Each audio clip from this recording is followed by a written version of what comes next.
Well, since Sunday, 3 men have been murdered and 5 others have been injured in San Diego after a recent increase in suspected gang violence. So far, no arrests have been made in this wave of violence. And while San Diego police are working hard to track down those responsible, the community is working together to turn down the heat.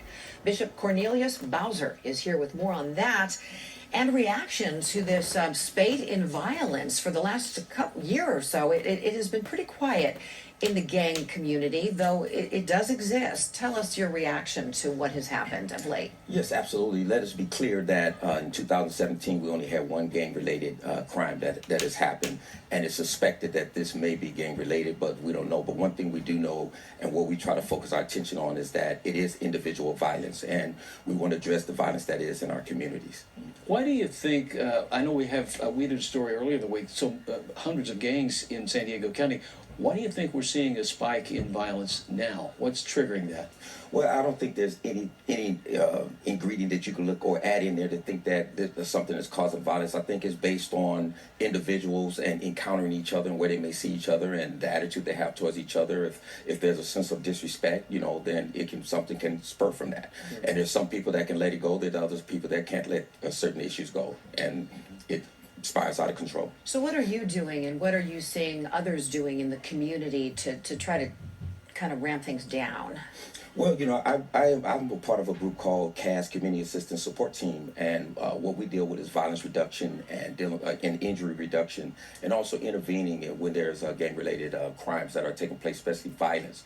So what we try to do is get out into the community and talk with the community, and also have other members that are closer to the individuals that may be impacted by this or may be ready to do something, and talk with these individuals to try to curtail any further retaliation or violence that may happen. You got to get in there, assess the situation, see where a person's state of mind is, and be able to adjust to that and address it. And when you assess the situation, what do you usually see as the cause for some of this violence? What's behind it? I would say, a lot of times we say gang violence, but a lot of times what it is that when you look at the stats,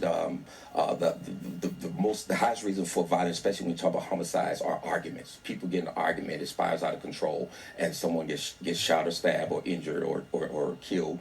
And then the next is domestic violence, and then it's gang-related crimes as far as gang violence and so on. So when you look at gang violence in San Diego, about 16% of the homicides in San Diego is gang violence.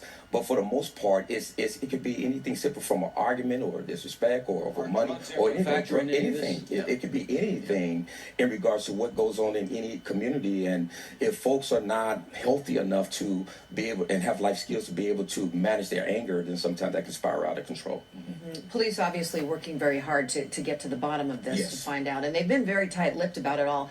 And while the message is great to get out there in the community, do you think that the message is really getting to the people who need to hear it the most? Yes, all the time. That's what we want to do, begin a conversation so that word can get out there. There are people, yes, I believe the message is getting out there and people are seeing it. But not only that, we must remember when we talk about having a comprehensive violence reduction strategy, it includes law enforcement, getting out there, investigating the crime, and also enforcing law and making a presence in the community. But it also involves the community and interventionists that deals with prevention, intervention, outreach to the individuals, connecting, getting resources to them, and also dealing with reentry, transitional services, community empowerment, and government agency. So the whole community has to come together if we want to be able to, prevent violence from happening, intervene in it, and disrupt the violence that is taking place. So I believe the community has come together, they have spoken out loud. Many times we look at certain communities and we say that's a violent community, but it's not a violent community, it's just a community that has been affected by violence. And so therefore we have to address the trauma